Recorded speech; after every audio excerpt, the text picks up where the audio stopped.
Hello guys, അപ്പൊ നമ്മുടെ ഇന്നത്തെ ഒരു ഒരു സ്പെഷ്യൽ യാത്രയാണ്. നമ്മൾ ഇന്ന് നമ്മുടെ അടുത്തുള്ള ഒരു അമ്പലമാണ് പുലിയൂർ അമ്പലം. പുലിയൂര് വള്ളിക്കാവ് നമ്മുടെ അടുത്തുള്ളവർക്കൊക്കെ അറിയാം. ഈ കൊരങ്ങനൊക്കെ ഉള്ള അമ്പലം. കൊരങ്ങി എന്തെങ്കിലും പറ. ഞാൻ എന്നെ കാണത്ത പോലെയല്ല, എന്നിട്ട് എന്നെ പറയാം. എന്തുവാ കൊരങ്ങന്റെ അമ്പലമാണോ? അപ്പൊ അവിടെ പോവാണ്. അവിടെ പോകുമ്പോ അവിടെ നമുക്ക് കൊരങ്ങന്മാർക്ക് സ്പെഷ്യലായിട്ട് തക്കാളിക്ക, പിന്നെന്താ ഫ്രൂട്ട്സ് ഐറ്റംസ് അങ്ങനത്തെ സാധനങ്ങളൊക്കെ കൊടുക്കണം. അറച്ചിട്ട് കേട്ട് ഞാൻ മേടിച്ചു കൊടുത്ത പോലാണ് കൊടുക്കുക. അതാണ് നമ്മുടെ ഇത്. അത്രേ ഉള്ളു. 3 കിലോ തക്കാളിക്കയും മേടിച്ചു, 1 കിലോ ആപ്പിളും മേടിച്ചു. എല്ലാം മനോഹേട്ടന്റെ വകയാണ്. മനോഹേട്ടൻ പുറകിലിരിപ്പുണ്ട്. അമ്മമാരുണ്ട്, എല്ലാരും പുറകിലിരിപ്പുണ്ട്. അപ്പൊ നമ്മൾ പൊക്കോണ്ടിരിക്കുന്ന വഴി നല്ല മഴയുണ്ട്. നല്ലതല്ല, ചാറ്റമഴയുണ്ട്.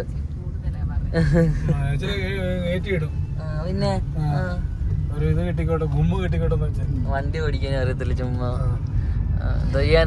നമുക്ക് വേറെ ഡ്രൈവർ ഇല്ലാണ്ടായി പോയി. ഇല്ലാന്ന് വേറെ ആരെങ്കിലും നോക്കായിരുന്നു. ഇപ്പൊ മഴയായി പോയി. അപ്പൊ അങ്ങനെയൊക്കെയാണ്.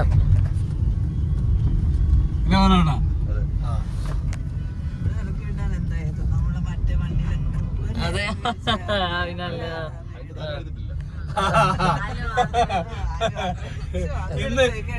ഇന്നെ പൊന്നോൻ കൈ കൊണ്ട് നല്ലപോലെ ഉരുട്ടേണ്ടി വരും. അല്ല, ഞാൻ ഇറങ്ങുന്നില്ല, മഴ ചള്ള പറ്റും. പിന്നെ ചള്ള പറ്റും. വീൽ ചെയർ ചള്ള പറ്റിയാൽ ശരിയാകത്തില്ല.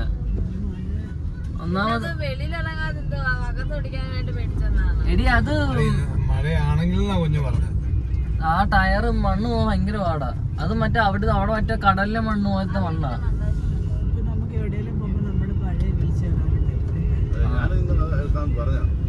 ഞാനും ഇന്ന് അത് തന്നെ ഉദ്ദേശിച്ചത്. അമ്പലത്തിൽ പോയപ്പം ആദ്യമായിട്ട് നമ്മൾ അതുമായിട്ട് അമ്പലത്തിൽ പോയല്ലേ, അപ്പൊ അതൊരു അതുമായിട്ട് തന്നെ പോകുന്നതായിരിക്കും നല്ലത്. അതുകൊണ്ട് അങ്ങനെ അമ്പലത്തിൽ വന്ന ഗൈസ്. പക്ഷെ യദുകൃഷ്ണയ്ക്ക് ഇറങ്ങാൻ പറ്റത്തില്ല, അവന് വീൽ ചെയർ നനയ്ക്കാൻ പറ്റത്തില്ലെന്നാണ് അവൻ പറയുന്നത്. അതിൻ്റെ കൂട്ടത്തിൽ താമസിച്ചു. അതുകൊണ്ട് നമ്മൾ ഇറങ്ങിയിട്ട് കുരങ്ങനെ ഇങ്ങനെ ഫുഡ് കൊടുത്തിട്ട് തിരിച്ചു പോകാൻ വേണ്ടിയാണ് ഗൈസ്. നമ്മൾ പ്രാർത്ഥിച്ചിട്ട് ഇറങ്ങി ഗൈസ്. ഇവിടെ എല്ലാം കാവാണ്. അച്ചാച്ചനെ കാവിനെ കാണിക്കാൻ പറഞ്ഞ്. അപ്പം നമുക്ക് അച്ചാച്ചനെ കാണിക്കണമെന്നാണ് അതിനകത്ത് ഉദ്ദേശിച്ചേക്കുന്നത്. നമ്മൾ പ്രാർത്ഥിച്ചിട്ട് ഇറങ്ങി. അങ്ങോട്ട് പോകാൻ പെണ്ണുങ്ങൾക്ക് പ്രവേശനമില്ല ഗൈസ്. അപ്പം അങ്ങോട്ട് നമുക്ക് പോകാൻ പറ്റത്തില്ല. ഇവിടെ ഭയങ്കര നല്ല രസമാണ്. അമ്പലം ചുറ്റുപാടൊക്കെ കാണാൻ ഭയങ്കര ഭംഗിയാണ്. അവിടെ യദുകൃഷ്ണനുണ്ട്. അപ്പം കൃഷ്ണയ്ക്ക് പ്രസാദം കൊണ്ട് കൊടുക്കാൻ. യദുകൃഷ്ണൻ അപ്പോഴും സുന്ദരനാകാൻ വേണ്ടി ഓരോന്നും ചെയ്തുകൊണ്ടിരിക്കുകയാണ്. ആരെ കാണാൻ വേണ്ടില്ല, അമ്പലത്തിൽ പോകുന്ന സമയത്ത് മൊത്തം ശാന്തി മനസ്സിൽ കാണാവൂ. അല്ലാണ്ട് ശുദ്ധ ചിന്തയൊന്നും പാടില്ല. മറ്റേ ആ നടയിൽ പോയി നമുക്ക് കാണാൻ പറ്റത്തില്ല, അല്ല കേറാൻ പറ്റത്തില്ല. ലേഡീസിന് നോ എൻട്രി. അമ്പലം കാണിച്ചോടി. അമ്പലം കാണിച്ചു. അമ്പലം അങ്ങനെ അകത്തൊന്നും കാണിച്ചിട്ടില്ല, മൊത്തത്തിൽ കാണിച്ചു. യദുകൃഷ്ണയ്ക്ക് വേണമെങ്കിൽ ഇറങ്ങായിരുന്നു, പക്ഷെ അവന് ഇറങ്ങത്തില്ല. വണ്ടിയിൽ ചള്ളയാകുമെന്നൊക്കെ പറഞ്ഞുകൊണ്ടിരിക്കുകയാണ്. പിന്നെ എന്തിനാ മുണ്ടൊക്കെ കൊടുത്തോണ്ട് ഇറങ്ങിയത് താങ്കള്? മഴ പെയ്തുകൊണ്ട് ഇച്ചിരിയേ മഴയുള്ളായിരുന്നു. അപ്പൊ ഇനിയും നമ്മുടെ ഡെസ്റ്റിനേഷൻ എന്ന് പറഞ്ഞാൽ പുലിയൂർ അമ്പലമാണ്. വള്ളിക്കാവ് അമ്പലത്തിൽ പോയി ഞാൻ ചന്ദനമൊക്കെ തൊട്ടു. വള്ളിക്കാവ് അമ്പലത്തിൽ പോയിട്ട് ഇനി നേരെ അടുത്ത ഡെസ്റ്റിനേഷൻ പുലിയൂർ ടെമ്പിൾ. പുലിയൂർ ടെമ്പിളിലേക്ക് ആണ് ഇനി പോകാൻ പോകുന്നത്. ജ്യോതികാജയ അമ്പലം എങ്ങനെ ഉണ്ടായിരുന്നു? നല്ല അമ്പലം. ഞാൻ പുറത്തുനിന്ന് കണ്ടിട്ടുണ്ടായിരുന്നു, ആദ്യമായിട്ട് അകത്ത് പോയി കണ്ടത്. നീ എവിടോട്ടാ ക്യാമറ വെക്കുന്നത്? എന്നെ കാണാമല്ലോ. അപ്പൊ അത് എന്തായിരുന്നു? പോയി പറ. അമ്പലം കണ്ടിട്ടില്ലായിരുന്നു, ഇന്ന് കണ്ടു. നല്ല അമ്പലം, കൊറേ കാട് പോലെയൊക്കെ. കൊരങ്ങന്മാരെ കണ്ടുപിടി. കാറിനകത്തിരിക്കുന്ന ഒരു കുരങ്ങൻ, വേറൊരു കുരങ്ങനെ. കാടിനകത്തിലെ കുരങ്ങനെ കണ്ടോ?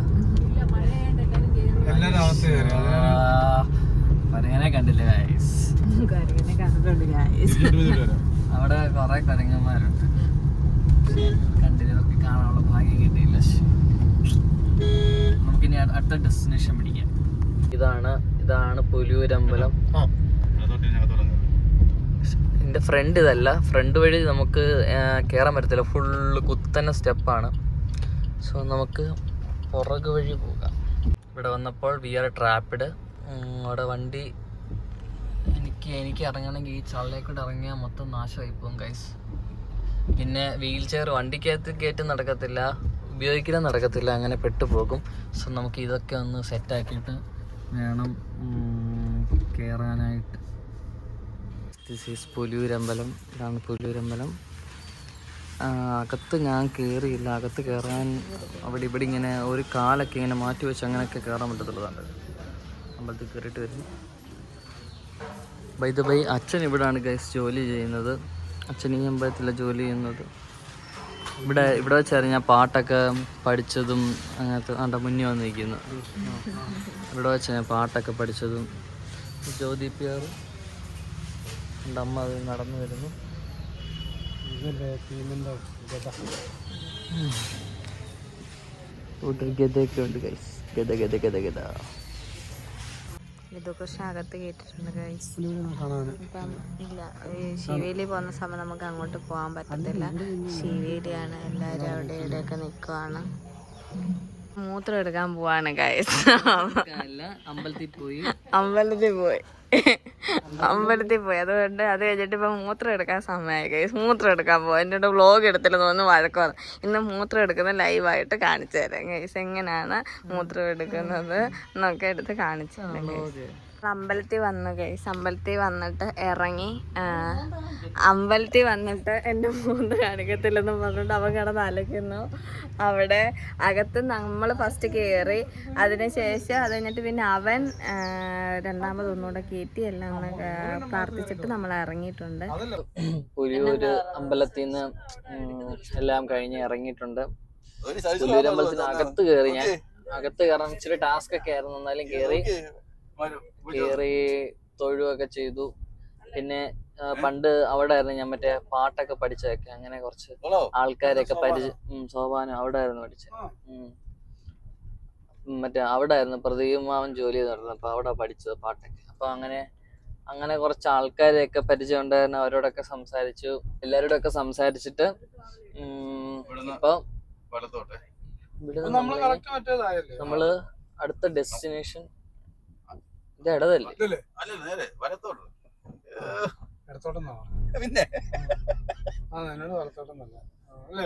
വലത്തോട്ടല്ല.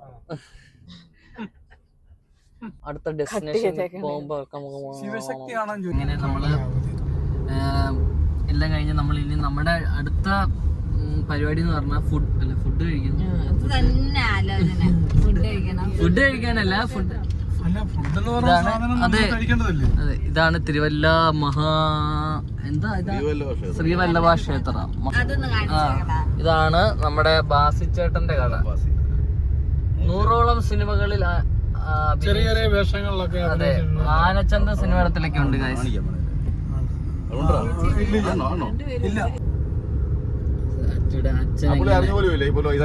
അച്ഛൻ എങ്ങനെ ജോലി കിട്ടിയെന്നൊക്കെ ഉള്ള ചർച്ചയിലാണ്. പട്ടി ചത്തു കിടക്കുവാണോ? ഇവനെന്താ അവന്റെ ധൈര്യം കണ്ടില്ലേ നിങ്ങൾ? ഭയങ്കര ധൈര്യം. നമ്മൾ ഇനി നേരെ ചങ്ങനാശ്ശേരിക്ക് പോവാണ്. ചങ്ങനാശ്ശേരിക്ക് നമുക്ക് ഡ്രസ്സ് എടുക്കാനായിട്ട് പോവാണ്. എങ്ങനെ എന്തെടുക്കും ഒന്നൊന്നും അറിയത്തില്ല. അമ്മമാർക്ക്, അച്ഛന്മാർക്ക്, ചേട്ടന്, പിന്നെ ഏത് ചേട്ടന്, നീതി ചേച്ചിക്ക് ഒന്നുമില്ല. നീതി ചേച്ചി ഒരു സാധനം എനിക്ക് മേടിക്കാനുണ്ട്. 2 സാധനം മേടിക്കാനുണ്ട്. എനിക്കൊരു ചെരുപ്പ് മേടിക്കണം. എനിക്കും ചെരുപ്പ് മേടിക്കണം. പിന്നെ എനിക്ക് ഒരു സാധനം മേടിക്കാനുണ്ട്. അപ്പം നമ്മൾ അങ്ങനെ പർച്ചേസിനായിട്ട് ഇറങ്ങിയേക്കാണ്. ചങ്ങനാശ്ശേരിയാണ് ഫസ്റ്റ്. അല്ല, ഷൂ അല്ല, അല്ല ഹാഫ് ഷൂ മേടിക്കാലോ. ഹാഫ് ഷൂ അയ്യേ മുണ്ടിന്റെ കൂടെ ചേരുന്നതല്ലേ? ചേരുമല്ലോ കുഞ്ഞു, നല്ലല്ലേ? എന്ത് രസമാണ്. ഇപ്പം പറഞ്ഞു സാധനമൊക്കെ എടുത്തിട്ട് നമുക്ക് ഡ്രൈവർക്ക് എന്തായാലും നിങ്ങള് ഇല്ല ഒരു നേരത്തെ ഭക്ഷണം വല്ല വാങ്ങിച്ചോട്ട് ഒഴിവാക്കാം. ഡ്രൈവറിന്റെ കൂടെ നമ്മള് കൊളാവാണ്. ഇത് പെയ്ഡ് ഇല്ല, കാശില്ലാത്തോണ്ട്. അപ്പൊ അങ്ങനെ ഡ്രസ് എടുക്കാൻ വേണ്ടി ലിഫ്റ്റിനകത്താണ് ഗൈസ്, എല്ലാരും ഉണ്ട് ഇതിനകത്ത്, ഞാനും ഉണ്ട്.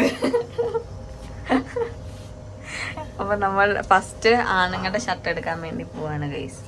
അതിനുശേഷം നമുക്ക് പെണ്ണുങ്ങളെ ഒന്ന് നോക്കാം, എന്നിട്ട് നമുക്ക് എന്താന്ന് വെച്ചാൽ തീരുമാനിക്കാം.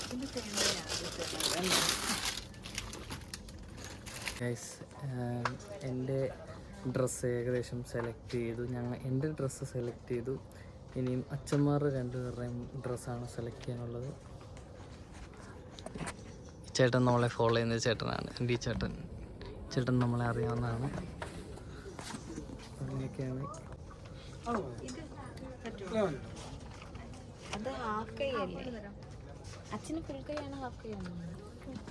രണ്ടുപേർക്ക് ഹാഫ് കൈ എടുക്കാം. ഫുൾ കൈ മതിയോ?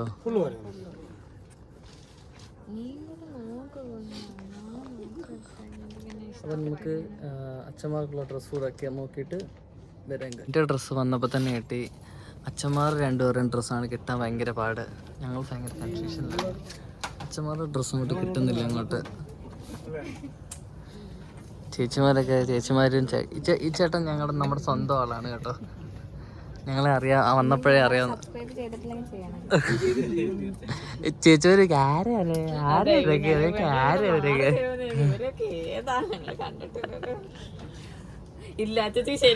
അറിയത്തില്ല.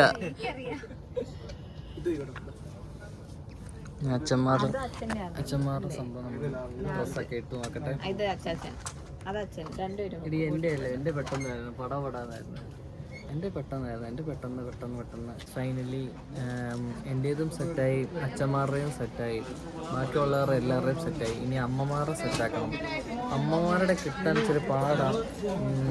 സാരി ആയതുകൊണ്ട് ഭയങ്കര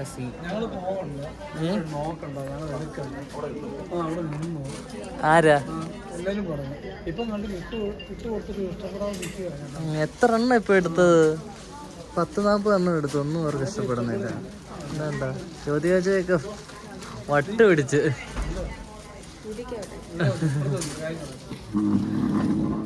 ഭയങ്കര സീനാണ് ഗൈസ്.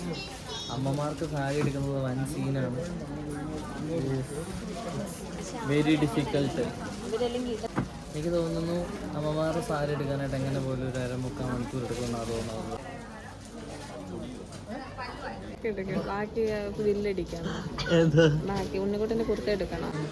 എനിക്ക് സത്യം പറഞ്ഞാൽ ബ്ലോഗ് എടുക്കുന്നതിനൊന്നും ഒരു നാണമില്ല. ബാക്കിയുള്ളവർക്കൊക്കെ ഭയങ്കര നാണം. എന്താണെന്ന് എനിക്ക് അറിയത്തില്ല. ഈ ഒരു ബ്ലോഗ് കണ്ടോ, ബ്ലിങ് എന്ന് പറഞ്ഞിട്ടിരിക്കുന്നത് എന്താണെന്ന് അറിയത്തില്ല. ഇവിടെ നല്ല രസമുണ്ട്.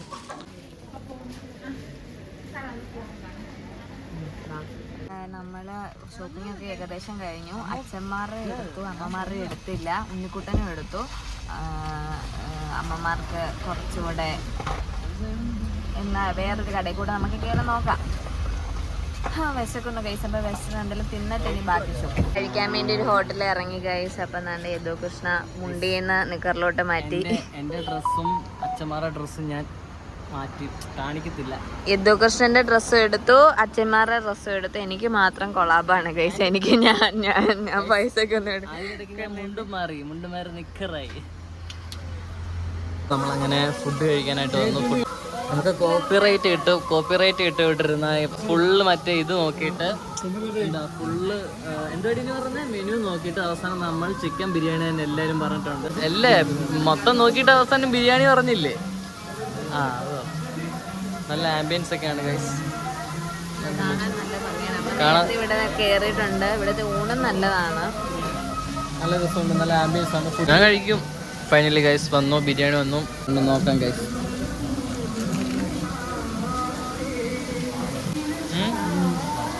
അടിപൊളിയല്ലേ? നല്ല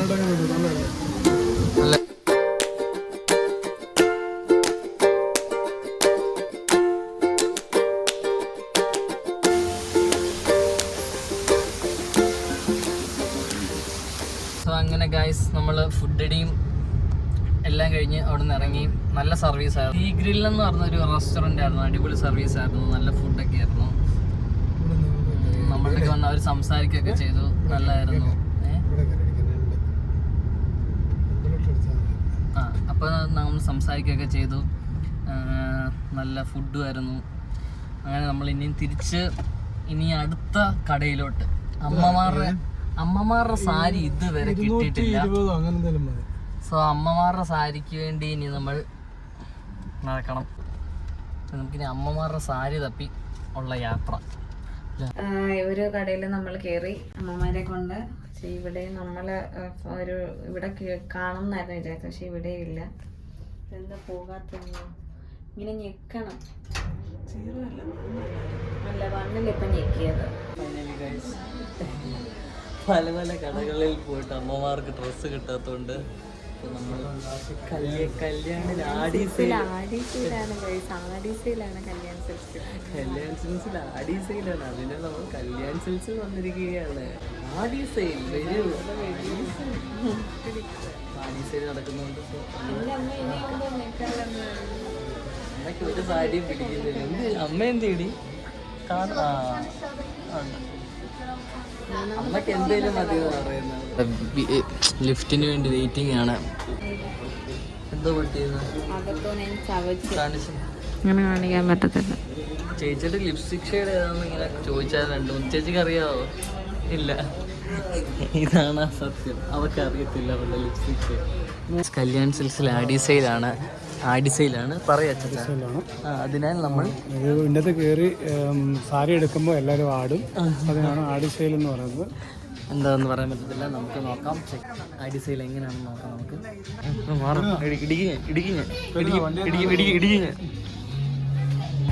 അങ്ങനെ ആഡി സെയിൽ നടന്നുകൊണ്ടിരിക്കുകയാണ്. ആഡി സെയിലിൻ്റെ കൂട്ടത്തിൽ ഞങ്ങളിവിടെ കിടന്ന് ആടിക്കൊണ്ടിരിക്കുകയാണ്. ഒരു പിടുത്തമില്ല എന്താവുമെന്ന്. കുഞ്ഞ ആഡി സെയിൽ എങ്ങനെ പോകുന്നു? എന്നെ കൊണ്ട് നടക്കണേ. ഇനി അടുത്തത് കാത്തൂനുള്ളത് എടുക്കാം. അതിനിടയ്ക്ക് ഉണ്ണിക്കുട്ടനുള്ളത് നമ്മൾ എടുത്തായിരുന്നു. എൻ്റെ കൂടെ തന്നെ എടുത്തായിരുന്നു ഉണ്ണിക്കുട്ടനുള്ളത്. ഇനി കാത്തൂനുള്ളത് എടുക്കാം. മിണ്ടാതിരിക്കത്തില്ല. എന്നെ കൊണ്ട് വ്ലോഗ് എടുപ്പിക്കാൻ സമ്മതിക്കുന്നില്ല. അവൻ തന്നെ എടുക്കണമെന്നാണ് അവൻ എപ്പോഴും. അവന് വേറെ ആരും ആ വ്ലോഗിനകത്ത് പറയുന്നത് താല്പര്യമില്ല. അപ്പം നമ്മുടെ കല്യാൺ സിൽക്സിൽ നിന്ന് നമ്മൾ ഇറങ്ങി ആഡി സെയിലായിരുന്നു. എല്ലാവർക്കും ഏകദേശം ഉള്ളത് നമ്മൾ സെറ്റാക്കിയിട്ടുണ്ടെന്ന് വിശ്വസിക്കുന്നു. ഇനി ഈ നമ്മുടെ പ്രോഗ്രാം ഫംഗ്ഷന് കാണാൻ എങ്ങനെ ഉണ്ടെന്ന് എല്ലാവരും, നമ്മൾ ഏതൊക്കെ ഡ്രസ്സാണെന്നുള്ളതൊന്നും ഇതിനകത്ത് കാണിക്കുന്നില്ല. അതെല്ലാം നിങ്ങൾക്ക് ഇവിടുന്ന് മേടിച്ചിട്ടുള്ള ഡ്രസ്സൊക്കെ നിങ്ങൾക്ക് കാണാൻ പറ്റും ആ ഫംഗ്ഷന്. അപ്പോൾ എന്തായാലും രസമായിരുന്നു. നമുക്ക് അവിടെ വെച്ചിട്ടൊരു വീഡിയോ ഒക്കെ അവർ എടുത്ത് തരാമെന്ന് ചോദിച്ചു. നമ്മൾ അങ്ങനെ എടുത്തൊക്കെ കൊടുത്തിട്ടുണ്ടായിരുന്നു. അതുപോലെ നമ്മുടെ കൂടെ പഠിച്ചൊരു കൂട്ടുകാരനെ കണ്ടു. അതുപോലെ കുറേ പേര് നമ്മളറിയാവുന്ന കുറേ പേരെ കണ്ടു. പിന്നെ അവിടുത്തെ ചേച്ചിമാരെല്ലാവരും കൂടെ ഒന്ന് സെൽഫി എടുത്തു. കൊള്ളായിരുന്നു. പക്ഷെ നല്ല അടിസിലായിരുന്നു. അവ കുടിക്കാൻ വെള്ളം കിട്ടി. നമ്മുടെ ഒരു ദിവസം ഏകദേശം തീർന്നിരിക്കുകയാണ്. എന്തായാലും നമ്മളല്ലെങ്കിൽ നമ്മൾ ഈ ഒരു ദിവസം ഇതിന് വേണ്ടി കളയാൻ വേണ്ടി ഇറങ്ങിയതാണല്ലോ. അതുകൊണ്ട് കുഴപ്പമില്ല. അങ്ങനെ നമ്മുടെ ഷോപ്പിംഗ് അവസാനിച്ചിരിക്കുന്നു. ഇനി കുറച്ച് സാധനങ്ങളും കൂടെ ബാക്കിയുണ്ട്. അത് നമുക്ക് ഒറ്റയ്ക്ക് എപ്പോഴെങ്കിലുമൊക്കെ പോയിട്ട് മേടിക്കാം.